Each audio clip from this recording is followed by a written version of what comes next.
આખા વર્ષ માટે સ્ટોર કરી શકાય તેવો તડકા છાયાનો છુંદો ઘરે કઈ રીતે બનાવવો એ જોઈશું. સાથે ખાંડ અને કેરીનું પ્રમાણ કેટલું લેવું જેથી મુરબ્બો આખા વર્ષ માટે રસાદાર રહે એ જોઈશું. મુરબ્બો બનાવવા માટે વજનમાં 500 ગ્રામ જેટલી રાજાપુરી કેરી લીધી છે. કેરીને બરાબર ધોઈ લઈશું.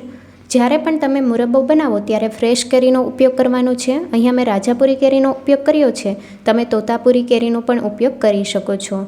ધોઈને બરાબર કોરી કરી લેવી. એ પછી ઉપરનો ભાગ કટ કરી લેવો અને છાલ ઉતારી લેવી.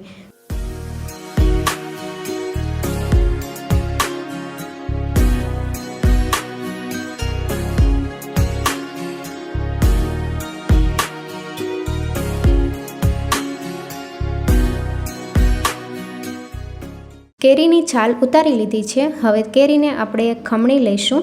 અહીંયા મીડિયમ હોલવાળી ખમણી લીધી છે. કેરીનું છીણ બહુ મોટું નથી તૈયાર કરવાનું, એટલે મીડિયમ હોલવાળી ખમણીનો ઉપયોગ કરવો. હવે કેરીને બરાબર આપણે છીણી લઈશું. કેરીનું છીણ રેડીમેડ માર્કેટમાં મળે છે, પણ તેમાં તમે ખાંડ ઉમેરો તો ખાંડ બરાબર પીગળતી નથી. એટલે આ રીતે કેરી તમારે માર્કેટમાંથી લઈ આવવાની અને પછી છીણ ઘરે જ તૈયાર કરવાનું. તો આ રીતે બરાબર છીણ તૈયાર કરી લઈશું. અને કેરીનું છીણ આ રીતનું મીડિયમ તૈયાર થાય છે. કેરીને ગોટલાના ભાગ સુધી આપણે બરાબર છીણી લીધી છે. તો છીણને એક તપેલીમાં કાઢી લઈશું. કેરીનું છીણ બધું આપણે તપેલીમાં ઉમેરી દઈશું. તો બધું છીણ ઉમેરી દીધું છે. હવે ખાંડ ઉમેરીએ. વજનમાં 500 ગ્રામ જેટલી કેરી છે, તો અહીંયા 600 ગ્રામ ખાંડ ઉમેરવાની છે.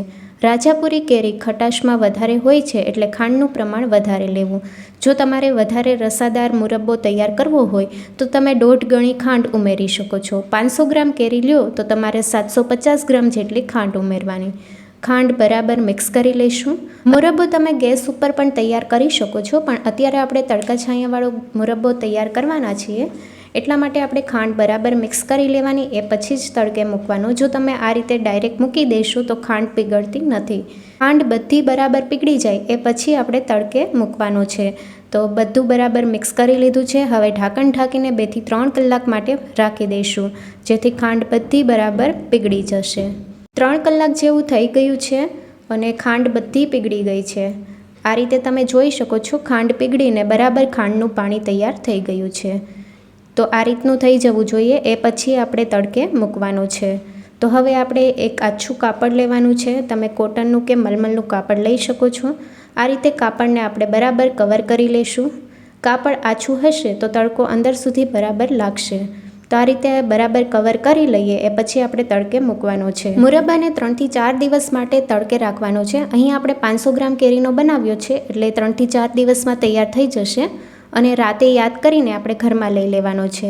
કીડીઓ ન ચડે એ વાતનું ખાસ ધ્યાન રાખવું. મુરબ્બાને 1 થી 2 દિવસ થાય એટલે બરાબર મિક્સ કરીને ફરી પાછું કાપડ આ રીતે કવર કરી લેવાનું. તો લગભગ 4 દિવસ જેવું થઈ ગયું છે અને મુરબ્બાની ચાસણી આપણે ચેક કરીએ તો 1 તારની ચાસણી તૈયાર થઈ ગઈ છે.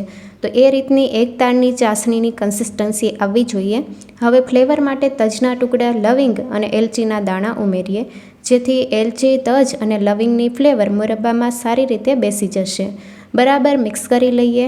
તો આ મુરબ્બો તમે વ્રત કે ઉપવાસમાં પણ ખાઈ શકો છો. તો એકદમ સરસ આપણો મુરબ્બો તૈયાર છે. મુરબ્બાનો કલર પણ સરસ આવ્યો છે. અહીંયા આપણે હળદર નથી ઉમેરી તો પણ સરસ કલર આવ્યો છે.